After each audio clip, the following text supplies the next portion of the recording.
Hello प्यारे विद्यार्थियों, मैं ब्रजेंद्र आप सभी का फिजिक्स एरिया में स्वागत करता हूं। आज हम लोग चैप्टर नंबर 8 देखने वाले हैं, जिसका नाम है विद्युत चुंबकीय तरंगे यानी इलेक्ट्रोमैग्नेटिक वेव्स। ये फर्स्ट फिजिक्स का लास्ट चैप्टर है। फर्स्ट फिजिक्स का क्या है? लास्ट चैप्टर है। और इसको हम 2 से 3 लेक्चर में, बहुत बड़ा चैप्टर नहीं है, 2 से 3 लेक्चर में हम लोग इसको आसानी से खत्म कर देंगे। आज जो हम समझने वाले हैं विस्थापन धारा के बारे में, एक नई धारा आपको आज मिलेगी। आपने चालन धारा सुना होगा, यानी जो परंपरागत धारा है, जो हमारी धारा है, जिसको हम विद्युत धारा कहते हैं। आज हम एक नई धारा का निर्माण करेंगे और नई धारा के बारे में हमें पढ़ने को मिलेगा। और दूसरा जो टॉपिक होगा हमारा, मैक्सवेल का समीकरण। हम थोड़ी सी आज हिस्ट्री पर बात करेंगे, फिर आगे हम इस चीजों को बढ़िया से समझाएंगे। चलिए, तो देखिए मेरे भाई, सबसे पहले ऑस्टेड एक वैज्ञानिक थे। कौन थे? ऑस्टेड एक वैज्ञानिक थे। उन्होंने क्या बताया था? उन्होंने बताया था कि किसी चालक तार में, सबको पता होगा बहुत अच्छे से, कि किसी चालक तार में धारा प्रवाहित करने पर उसके चारों ओर क्या होता है? चुंबकीय क्षेत्र उत्पन्न होता है। ये किसने बताया था? ऑस्टेड नाम के वैज्ञानिक ने बताया था। इस तरह से उसके चारों ओर क्या होता है? चुंबकीय क्षेत्र क्या होता है? उत्पन्न होता है। मैग्नेटिक फील्ड क्या होती है? जनरेट होती है। ठीक है, जब किसी चालक तार में धारा को प्रवाहित किया जाता, ये ऑस्टेड ने बताया था। ठीक है सर। उसके बाद फैराडे और हेनरी नाम के वैज्ञानिक थे। उन्होंने क्या कहा? उन्होंने अपने प्रयोग के दौरान उन्होंने कहा कि जब किसी यानी प्रेरण की घटना में, हम ये चैप्टर में हमने बहुत अच्छे से इसको बताया है। चैप्टर नंबर 6 में ये चीजें, फैराडे का नियम मैंने बताया है, और वो छोटा सा एक्सपेरिमेंट बहुत काम का है। अब फैराडे ने क्या सोचा कि क्यों ना हम ऐसा करें, पहले से चुंबकीय क्षेत्र को निर्मित कर लें और वहां पर हम क्या ले जाएं? एक चालक तार ले जाएं, तो उसमें धारा बहनी चाहिए। ये फैराडे की सोच है। ये फैराडे जो है एक्चुअल में ऑस्टेड के प्रयोग का उल्टा सोच रहे हैं। मतलब ऐसा होना चाहिए, और ये हुआ भी। और ये हुआ भी। तो उन्होंने बस ये क्या लिया था? सिंपल सी चीजें थी मेरे भाई। मैग्नेट लिया था, एक कॉइल ली थी। कॉइल के नाम पे मैं एक ही कॉइल ले रहा हूं। ठीक है।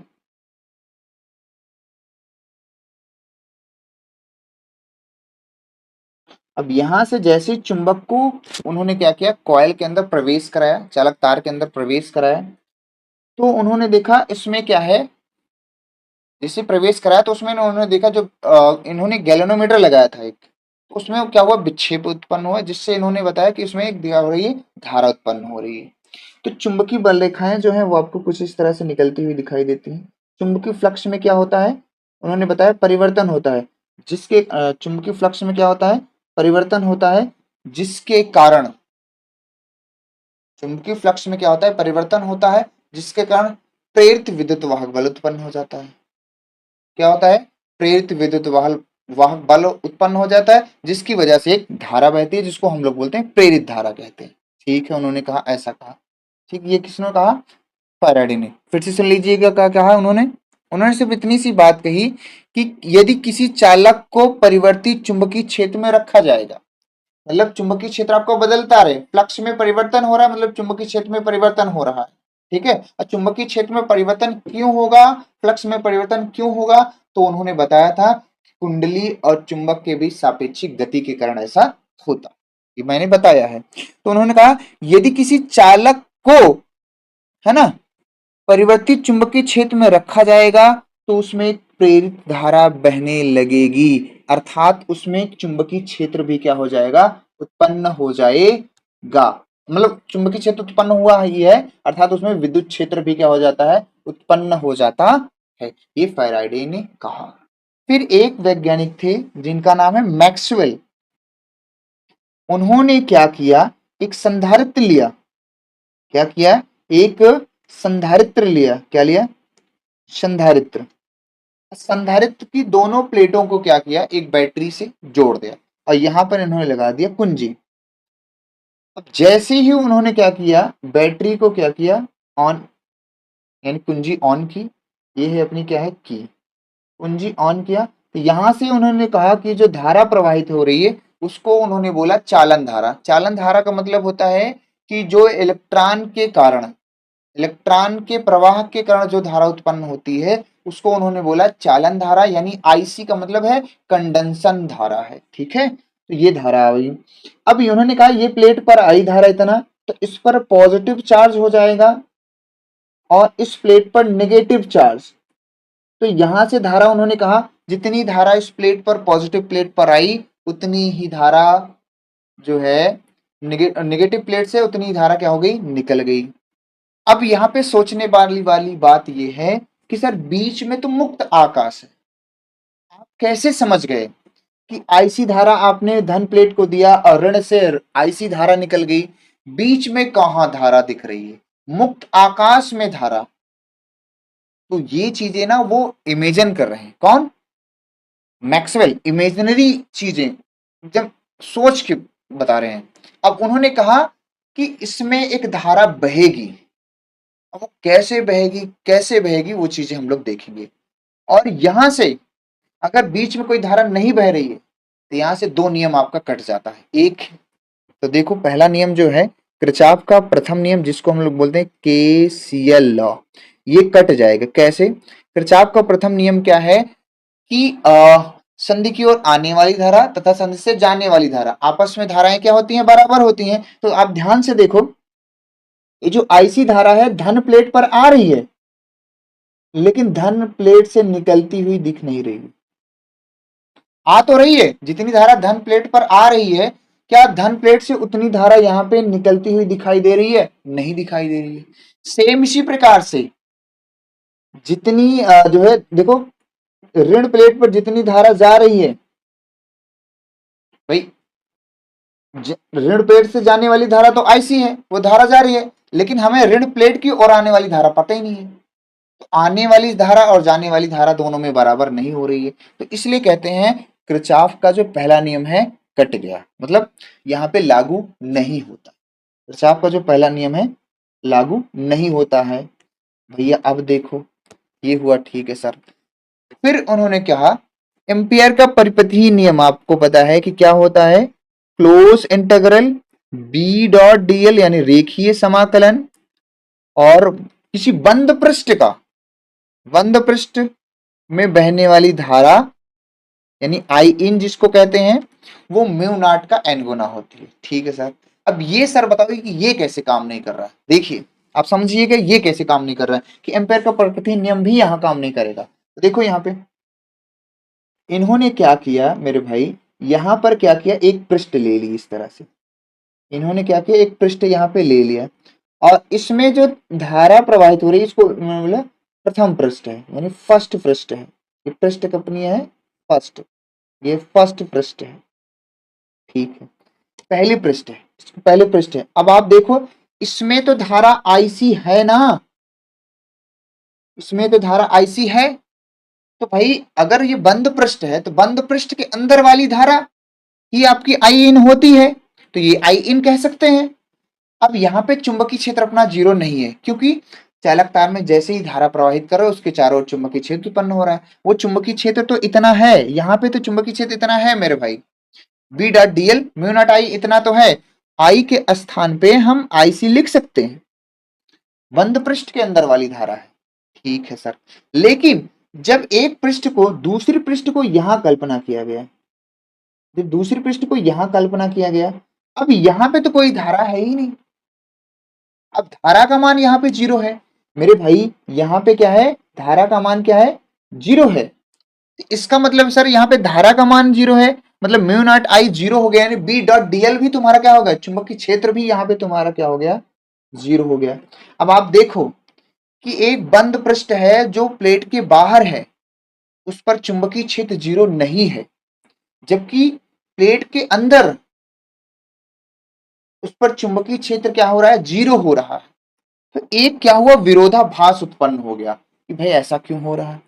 भाई कहां लग रहा है, देखो mu naught mu mu mu naught I in, यानी आई इन का मतलब आईसी, यहां पे तो चुंबकीय क्षेत्र है, लेकिन दूसरे वाले केस में मेरे भाई चुंबकीय क्षेत्र कैसा हो जा रहा है, दूसरे वाले पृष्ठ में चुंबकीय क्षेत्र कैसा हो जा रहा है, 0 हो जा रहा है। ये पृष्ठ अपना 2 है, ये पृष्ठ अपना क्या है, 2 है। तो दूसरे पृष्ठ में क्या हो रहा है, चुंबकीय क्षेत्र क्या हो जा रहा है, 0 हो जा रहा है। तो अब बताइए, अब ये प्रैक्टिकल हुआ, ये दो नियम तो कट गए, ठीक है। फिर क्या किया गया कि मैक्सवेल ने क्या किया, इसके बीच में एक निडल रख दिया। देखो इसको स्क्रीनशॉट आप ले सकते हैं, मैं इसको हटा रहा हूं, ठीक है, ये सब समझा रहा हूं। उन्होंने क्या किया, देखना सुनना, उन्होंने क्या किया कि प्लेटों के बीच में, प्लेटों के बीच में चुंबकीय सुई रख दी। क्या रख दी, चुंबकीय सुई रखी। जैसे ही उन्होंने चुंबकीय सुई रखी तो उन्होंने देखा चुंबकीय सुई में विक्षेप उत्पन्न हो रहा है। अब भाई इन दोनों प्लेटों के बीच धारा दिख नहीं रही है, लेकिन जैसे ही चुंबकीय क्षेत्र उन्होंने रखा तो उन्होंने देखा कि इसमें क्या हो रही है, चुंबकीय क्षेत्र, जो चुंबकीय सुई है उसमें विक्षेप आ रहा है। अगर विक्षेप आ रहा है तो पक्का इसमें एक धारा बह रही है। उस धारा का उन्होंने नाम बताया कि इसमें जो धारा बह रही है प्लेटों के बीच वो परिवर्ती चुंबकीय क्षेत्र है। अब यहाँ पे क्या होता है, अपना प्लेट में क्या होता है, चुंबकीय क्षेत्र उत्पन्न होता है। प्लेट में क्या होता है, चुंबकीय क्षेत्र उत्पन्न होता है। वो कौन सा, जो परिवर्ती चुंबकीय क्षेत्र नहीं उत्पन्न, सॉरी चुंबकीय क्षेत्र नहीं, यहाँ पे क्या होता है, इसमें परिवर्ती विद्युत क्षेत्र उत्पन्न होता है। क्या होता है, परिवर्ती विद्युत क्षेत्र उत्पन्न होता है, जिसकी वजह से उसमें एक धारा उत्पन्न होती है। उन्होंने क्या बोला कि प्लेटों के बीच धनावेश और ऋणावेश प्लेटों के बीच उसमें जनरेट होती है परिवर्ती विद्युत क्षेत्र, वेरिएबल इलेक्ट्रिक फील्ड, तो जिसकी वजह से उसमें एक धारा बहती है। उस धारा को उन्होंने बोला चालन धारा। और इस चालन धारा का मान उन्होंने बताया, चालन धारा का मान बताया कि ये जो चालन धारा, ये जो सॉरी जो बीच प्लेट में है उसको बोला विस्थापन धारा। और ये जो विस्थापन धारा है उन्होंने बताया कि ये चालन धारा के क्या होती है, बराबर होती है। जैसे ही इन्होंने कहा कि चालन धारा, जो विस्थापन धारा प्लेट के बीच उत्पन्न हो रही है, इस प्लेट के बीच जो विस्थापन धारा मेरे भाई उत्पन्न हो रही है वो धारा चालन धारा के बराबर है। अच्छा, तो लोगों ने कहा फिर अगर चालन धारा की अगर बराबर है तो अब बताइए अब किरचॉफ का नियम इस पे लागू होगा। अब किरचॉफ का तुम्हारा नियम पहला वाला लागू हो जाएगा, ध्यान से समझिएगा, ध्यान से मेरे भाई समझिएगा। किरचॉफ का पहला नियम अब तुम्हारा लागू हो जाएगा। यहाँ पे धारा आ रही है कितनी, आ कितनी रही है, आईसी, ध्यान से देखना, प्लेट पर कितनी धारा आ रही है, आईसी, और प्लेट से कितनी धारा जा रही है, आईडी। और उन्होंने बताया कि दोनों धाराएं क्या हैं, समान है, मतलब आईसी और आईडी दोनों बराबर हैं। तो भैया हम कह सकते हैं ना, प्लेट पर जितनी धारा गई, अब धारा जितनी गई प्लेट पर, सॉरी प्लेट पर जितनी धारा आई और प्लेट से उतनी ही धारा क्या हो गई, निकल गई। तो भाई किरचॉफ का नियम तो लागू हो गया ना। अब फिर दूसरी तरफ देखो, इस प्लेट पर फिर गई जितनी धारा गई, यानी आईडी धारा गई, उतनी धारा क्या हो गई, आईसी निकल गई, यानी दोनों धारा आपस में क्या है, बराबर है। तो यहाँ किरचॉफ का भी नियम लग गया, लागू हो गया। अब फिर इन्होंने क्या किया, एम्पियर का जो परपथी नियम है इसको संशोधित किया। अब ये मैक्सवेल ने क्या किया, एम्पियर के परपथी नियम को क्या किया, इन्होंने संशोधित किया। अब किस तरह से संशोधित किया उसको हम लोग देखेंगे, ठीक है। तो इसको भी संशोधित किया कि यहाँ पे आईसी ना हो के आईसी प्लस आईडी होगा, वो धारा होगी। तो सबसे पहले हम क्या करेंगे, विस्थापन धारा को निकालेंगे बाय डेरिवेशन, ठीक है। फिर हम विस्थापन धारा को समझेंगे कि विस्थापन धारा क्या है। हालांकि तुम्हें समझ में आ गया है कि संधारित्र के प्लेटों के बीच परिवर्तित चुंबकीय क्षेत्र के कारण जो धारा बहती है उसको हम लोग क्या बोलेंगे, विस्थापन धारा बोलेंगे, ठीक है। तो पहले तो हम इसका निगमन करेंगे। तो ये दो चीजें अब आप हटा दे रहा हूं मैं, आप स्क्रीनशॉट लेना चाहें तो ले लें, मैं यहीं पे इसका डेरिवेशन करूंगा। भैया देखो, परिवर्तित विद्युत क्षेत्र है यानी परिवर्तित चुंबकीय फ्लक्स में परिवर्तन हो रहा है, ठीक है। अब आप यहाँ पे ध्यान से देखो, ब्लैक कलर का देखो, चलो देखो, ये एक चीज हमें पता है, एक चीज और तुम्हें बता दे रहा हूं कि ये जो परिवर्ती विद्युत क्षेत्र है, एक परिवर्ती, उन्होंने लोगों ने बताया, वैज्ञानिकों ने बताया कि एक परिवर्ती विद्युत क्षेत्र एक परिवर्ती चुंबकीय क्षेत्र में परिवर्तित होता है, और एक परिवर्तित चुंबकीय क्षेत्र एक परिवर्तित विद्युत क्षेत्र में बदलता है। यह प्रक्रिया लगातार बनी रहती है। तो एक परिवर्ती चुंबकीय क्षेत्र परिवर्ती विद्युत क्षेत्र में, और एक परिवर्ती विद्युत क्षेत्र परिवर्ती चुंबकीय क्षेत्र में क्या होता है, बदलते हुए चलता है। तो जब ये एक दूसरे के लंबवत चलते हैं, परिवर्ती विद्युत क्षेत्र परिवर्ती चुंबकीय क्षेत्र एक दूसरे में परिवर्तित होते चलते हैं, तो वहीं से तरंग का निर्माण होती है, वहीं से तरंग का निर्माण होती है।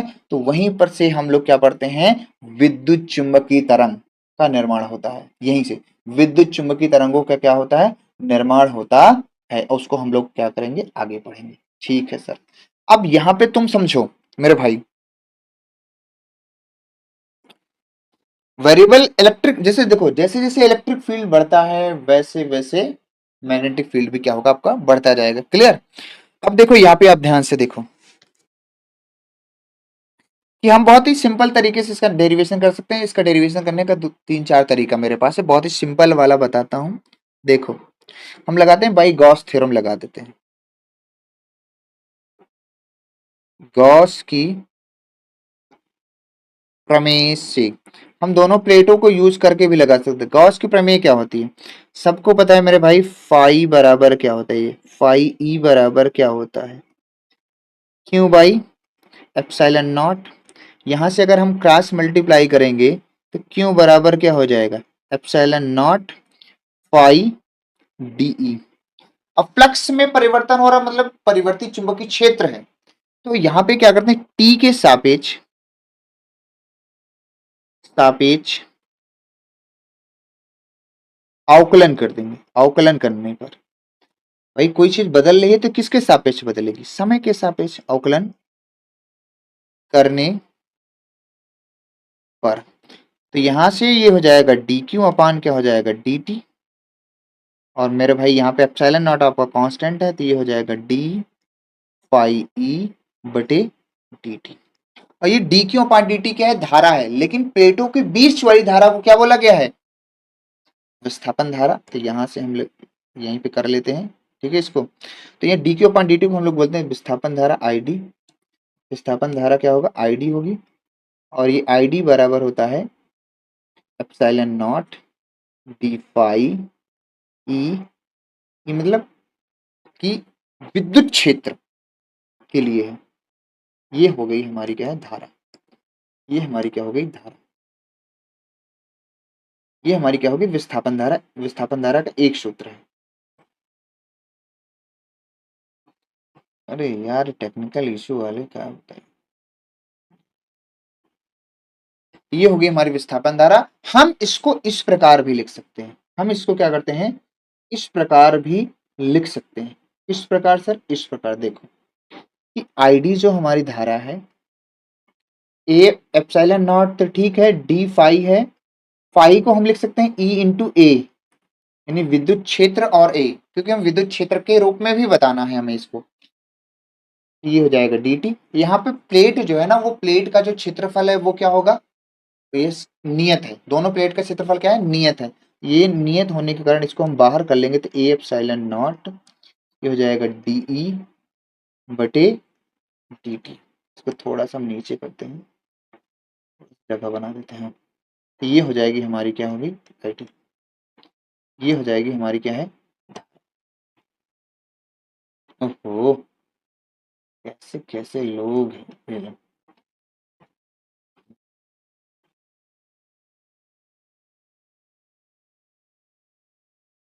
तो ये हमारी धारा है। तो अब हम क्या कर सकते हैं मेरे भाई, इसकी परिभाषा बना सकते हैं कि विस्थापन धारा किसे कहते हैं। देखो विस्थापन धारा किसे कहते हैं, इसकी क्या आवश्यकता है। हेडिंग आपकी क्या है, विस्थापन धारा के द्वारा, मैक्सवेल के द्वारा विस्थापन धारा का अस्तित्व बता रहे थे अभी तक। या संधारित्र की प्लेटों के बीच धारा, तो संधारित्र की प्लेटों के बीच धारा कौन सी आई मेरे भाई, विस्थापन धारा ही आई ना, तो इसलिए हेडिंग आप देख पा रहे होंगे। ठीक है, चल। तो अब हम यहां से इसको परिभाषित कर सकते हैं। देखो अब आप ध्यान से दो तरीके से परिभाषित कर सकते हो। कैसे सर, कैसे?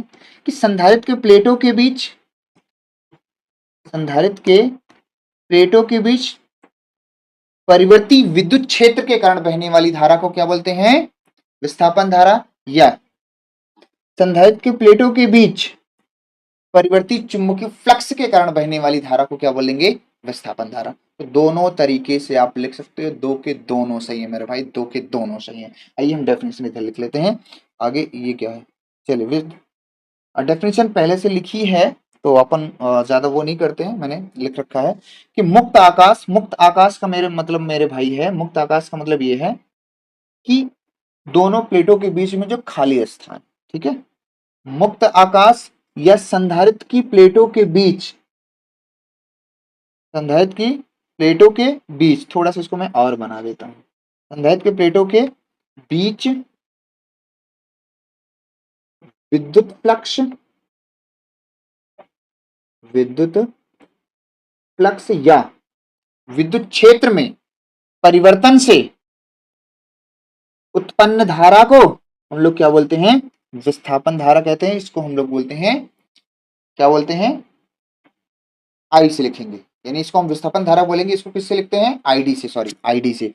और हमने बताया है पिछले पीछे कि जो विस्थापन धारा है वो चालन धारा के क्या होती है? बराबर होती है। तो मेरे भाई तुम इसको तो ये नियम थोड़ा सा ये चीजें मैंने लिख रखा है, तो इसको थोड़ा सा क्या करते हैं हम नीचे करते हैं, तुम्हें एक छोटी सी चीज और सिखाते हैं। इसको छोटा करते हैं, ठीक।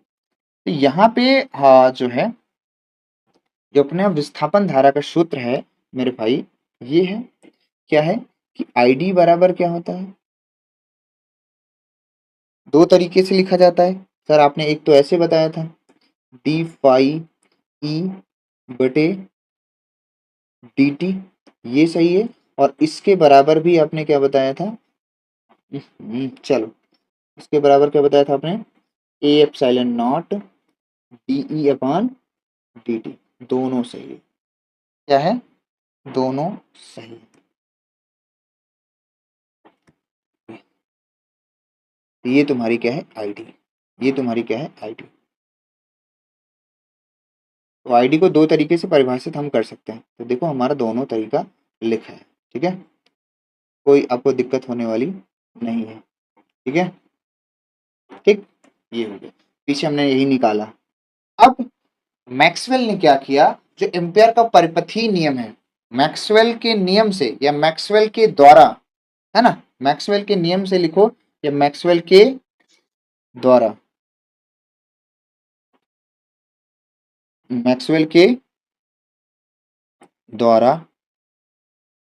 एम्पियर के, मैक्सवेल के, मैक्सवेल के द्वारा एम्पियर के परिपथीय नियम का संशोधित रूप क्या दिखा रहे हैं? संशोधित रूप दिखा रहे हैं, संशोधित रूप। तो देखिए एक चीज, इसको मैं फिर से पहले बता देता हूँ, ये सब पहले से कोई मतलब नहीं लिख रहा है, ठीक है। रूप, ये संशोधित रूप क्या है? उन्होंने क्या किया, देखो पहली चीज तो ये समझो आप कि जो एम्पेयर का परिपथीय नियम है, क्लोज इंटीग्रल बी डॉट क्या है? डी एल, है ना, क्या है? म्यू नॉट आई, आई बोले तो वही आईसी, ठीक है।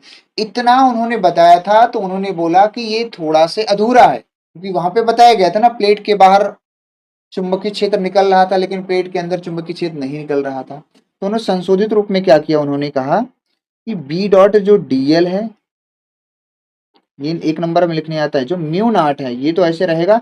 यहाँ पे जो धारा है ना, दोनों धाराएं आपस में बराबर है, दोनों धाराएं आपस में जुड़ेंगी, तो ये आईसी प्लस आईडी, ये क्या होता है? एम्पियर के परिपथीय नियम का संशोधित रूप है। अब थोड़ा सा इसको एक लाइन और लिख सकते हो कि B dot d l mu naught आपका ऐसा रहेगा। ये भैया एक नंबर में पूछा जाता है, ये आईसी तो अपना कुछ नहीं है, और ये आईडी का मान चाहिए वाला लिख दो, चाहिए वाला लिख दो, दोनों सही है, दोनों फॉर्म में लिखा जा सकता।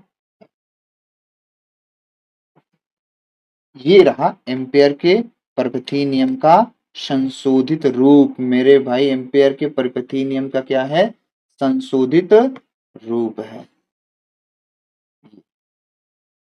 ये एम्पेयर के परिपथीय नियम का क्या है? संशोधित रूप।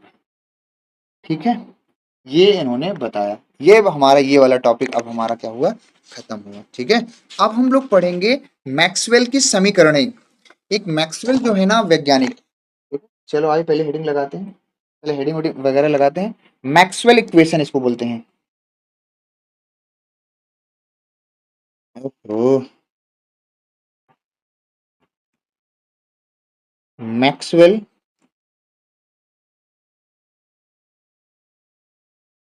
इक्वेशन।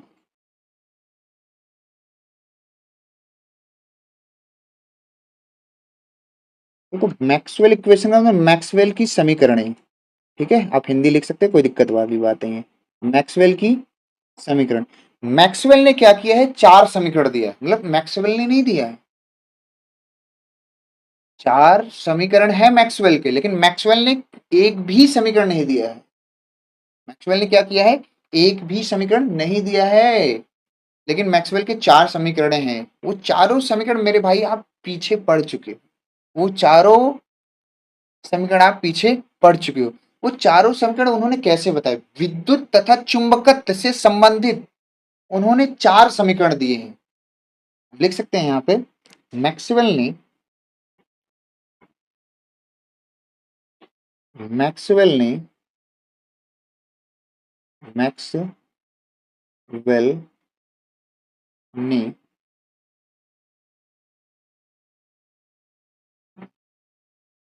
विद्युत तथा चुंबकत्व से संबंधित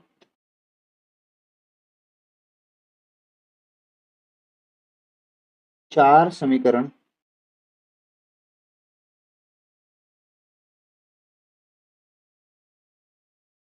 चार समीकरण चार समीकरण चार समीकरण प्रस्तुत किए हैं, मतलब दिए हैं, प्रस्तुत किए हैं, किए हैं, जो इस प्रकार, मतलब विद्युत और चुंबकत्व से संबंधित चार समीकरण दिए जो इस प्रकार। चारों समीकरण पढ़ना है। अब देखो इन समीकरणों का उपयोग करके, ध्यान से सुनना, इन समीकरणों का उपयोग करके मैक्सवेल ने क्या किया कि जो विद्युत चुंबकीय तरंग है, इसकी ऊर्जा, इसकी गति का अध्ययन किया। जो विद्युत चुंबकीय तरंग आगे हम पढ़ने वाले हैं, उसको, उसकी गति का क्या किया उन्होंने? अध्ययन किया। क्या किया? उसकी गति का, उसकी ऊर्जा का, उसकी प्रकृति का उन्होंने क्या किया? इन समीकरण के सहायता से क्या किया? उसका अध्ययन किया। तो जो पहली समीकरण, ध्यान से सुनना, स्टेटमेंट आप खुद लिखोगे। पहली इक्वेशन, फर्स्ट इक्वेशन क्या है? पहली समीकरण, पहला समीकरण है इनका विद्युत का गाउस नियम। विद्युत का गाउस, वही जो समीकरण वही नियम के रूप में है। विद्युत का गाउस नियम। विद्युत का गाउस नियम का मतलब क्या है, समझ पा रहे हैं? विद्युत के गाउस नियम का मतलब क्या है कि विद्युत, जो आपने चैप्टर नंबर 1 में पढ़ रखा है ना, गॉस की प्रमेय, वही समीकरण लिखना है तुम्हें। तो हमें पता है कि गॉस की प्रमेय क्या होती है। किसी बंद पृष्ठ से, है ना, किसी काल्पनिक बंद पृष्ठ से गुजरने वाला कुल वैद्युत फ्लक्स, उसमें उपस्थित एक बटा एप्सिलॉन नॉट क्या होता है? उसमें उपस्थित कुल आवेश का एक बटा एप्सिलॉन नॉट गुना होता है। ये स्टेटमेंट आप लिख लोगे, क्योंकि आप चैप्टर नंबर 1 में गॉस की प्रमेय लिखे हैं, तो वहां से आप इसको लिखोगे। हम इक्वेशन इक्वेशन बताते चल रहे हैं और एक बार इसको जो है बता देंगे। आप वहां से पहले कथन लिखिएगा, फिर ये जो इक्वेशन मैं लिखा रहा हूं वो लिखिएगा। क्लियर? ये सबका लिखा होना चाहिए भाई। ये नहीं कि डायरेक्ट समीकरण लिख दिया, पहले कथन लिखना फिर समीकरण लिखना।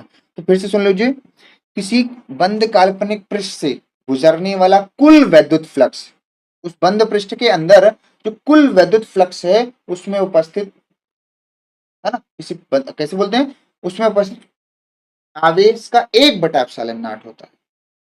तो किसी बंद काल्पनिक बंद पृष्ठ से किसी बंद पृष्ठ से गुजरने वाला कुल वैद्युत फ्लक्स उसमें उपस्थित कुल आवेश का 1/ε0 गुना होता है। क्लोज इंटीग्रल, तो देखो ये क्या होता है, close integral B dot sorry E dot नहीं बी डॉट नहीं ई डॉट डी ए बराबर, आपको याद है, अरे इसको हम ये भी लिखते थे भाई, फाई, पागलों। और इसको हम लोग क्या लिखते हैं, क्यू इन बटे एप्सिलॉन नॉट, क्यू इन बटे एप्सिलॉन नॉट। क्या यही पहली समीकरण है? Yes, yes sir. तो आपको मेरे भाई पहले कथन लिखना है, फिर ये समीकरण लिखना है। ये मैक्सवेल की क्या है, पहली समीकरण है। दूसरी दूसरी समीकरण क्या है मैक्सवेल की? दूसरी समीकरण क्या है, चुंबकत्व का गाउस नियम। चुंबकत्व का गाउस नियम, ये सब पीछे पढ़ा के आए हैं, तो बहुत ज्यादा हमें खींचना नहीं है इसको। गाउस नियम ये क्या है भैया, इसमें क्या है, किसी बंद पृष्ठ से गुजरने वाला कुल चुंबकीय बल रेखाओं की जो संख्या होती है वो क्या होती है, शून्य होती है। किसी बंद पृष्ठ से गुजरने वाला कुल चुंबकीय फ्लक्स, कुल चुंबकीय फ्लक्स या कुल चुंबकीय बल रेखाओं की संख्या क्या होती है, शून्य होती है। वही चुंबकत्व का गाउस नियम कहलाता है। ठीक है, तो यहाँ पे इसको लिख सकते हैं, कैसे लिखेंगे इसको, close integral B dot d A, मतलब क्षेत्रफल, छोटे से क्षेत्रफल में जो इससे गुजरने वाला कुल चुंबकीय फ्लक्स है वो कितना होता है, जीरो होता है। वो कितना होता है, जीरो होता है। ये स्टेटमेंट स्टेटमेंट लिख लेना भैया, मैं बोल दे रहा हूं, या फिर आपके पास नोट्स लिखाई गई वहां से लिखो, फिर इसको लिखना बोर्ड एग्जाम में। ये हो गई हमारी दूसरी इक्वेशन। तीसरी इक्वेशन क्या है, तीसरी इक्वेशन समझो, फैराडे का नियम। तीसरी इक्वेशन क्या है, जो फैराडे ने दिया है, फैराडे का समीकरण। मैंने बोला था ना, मैक्सवेल के ने 4 समीकरण दिया है, इन समीकरणों को यूज करके उन्होंने विद्युत चुंबकीय तरंग का क्या निकाली, ऊर्जा और गति के बारे में उसके अध्ययन किया, लेकिन उनकी खुद की चारों समीकरण नहीं है। फैराडे का नियम, फैराडे का नियम याद होगा आपको, फैराडे का नियम याद होगा कि जब किसी बंद परिपथ में चुंबकीय फ्लक्स का परिवर्तन होता है ना, तो परिपथ में क्या होता है, प्रेरित विद्युत वाहक बल उत्पन्न हो जाता है। इस तरह से आप पढ़ चुके हो ना, कि भाई जब किसी परिपथ में चुंबकीय फ्लक्स का क्या होता है, परिवर्तन होता है, तो चुंबकीय फ्लक्स के जो परिवर्तन की दर, ऋणात्मक दर है, चुंबकीय फ्लक्स के परिवर्तन की क्या है, जो ऋणात्मक दर है, उसी को क्या बोलते हैं, फैराडे का नियम। तो ये क्या था, याद करो, बी डॉट डीएल कहो इसे, या क्या था, प्रेरित विद्युत वाहक बल किसके बराबर था, -d∅/dt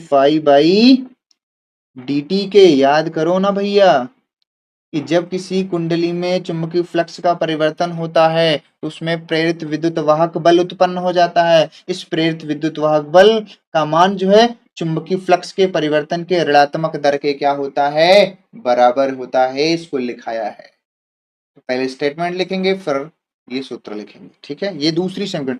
चौथी समीकरण क्या है, चौथी समीकरण देखो, ओहो, चौथी समीकरण मैं यहां लिख दे रहा हूं। चौथी समीकरण क्या है भैया, क्या, एम्पियर का परिपथी नियम, यानी एम्पियर के परिपथी नियम का संशोधित रूप लिखना है। यहां तो संशोधित रूप चलेगा ना, एम्पियर के परिपथी नियम का संशोधित, क्या लिखेंगे, एम्पियर के, सॉरी, एम्पियर के, ओहो, परिपथी नियम का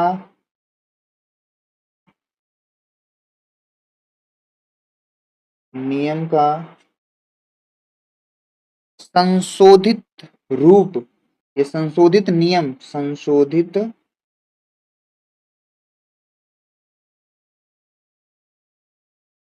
रूप।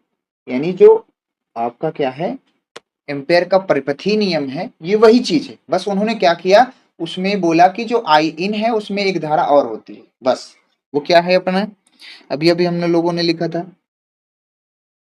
Close integral B dot d l क्या था, mu naught I c plus I d. D का मान हम लोग भर सकते हैं, कोई दिक्कत वाली बात नहीं, डी का मान हम लोग भर सकते हैं। तो किसी कैसे इसको कैसे बताते हैं, याद करो, क्या तुम्हें याद है ये कैसे इसको डिफाइन करते हैं, याद है किसी को कैसे इसको डिफाइन किया जाता है मेरे भैया लोग, है क्या, बहुत ही, हाँ, इसी जो है बंद रेखी, ये इसको हम लोग बोलते हैं रेखी समाकलन, इसी पृष्ठ का बंद रेखीय समाकलन, चुंबकीय क्षेत्र का रेखीय समाकलन उस पृष्ठ से गुजरने वाली धारा का म्यू नॉट गुना होता है, उस पृष्ठ से गुजरने वाली धारा का क्या होता है, म्यू नॉट गुना होता है। बस यहाँ पे उन्होंने क्या किया, थोड़ा सा एक धारा का और ऐड कर दिया, कौन, मैक्सवेल ने। तो ये चार समीकरण किसने दिया था, मैक्सवेल ने। इसके बाद जो है हम नेक्स्ट टॉपिक हम अगले वाले वीडियो में पढ़ेंगे। आज के लिए मेरे भाई इतना ही, क्योंकि शाम के रात के बज रहे हैं 4:30 बजने वाले हैं और मैं आपके लिए बना रहा हूँ वीडियो। तो आज के लिए बस इतना ही, कि आज का जो हमारा टॉपिक दो ही था, तो आज दो ही टॉपिक मैंने कराया। अब नेक्स्ट वाली वीडियो में हम लोग पढ़ेंगे किसके बारे में मेरे भाई, विद्युत चुंबकीय तरंग के बारे में। अगर कोई डाउट हो तो आप मुझे बताइए। आज के लिए बस इतना ही, बाकी नेक्स्ट वीडियो में मिलेंगे, तब तक के लिए बाय बाय, टेक केयर।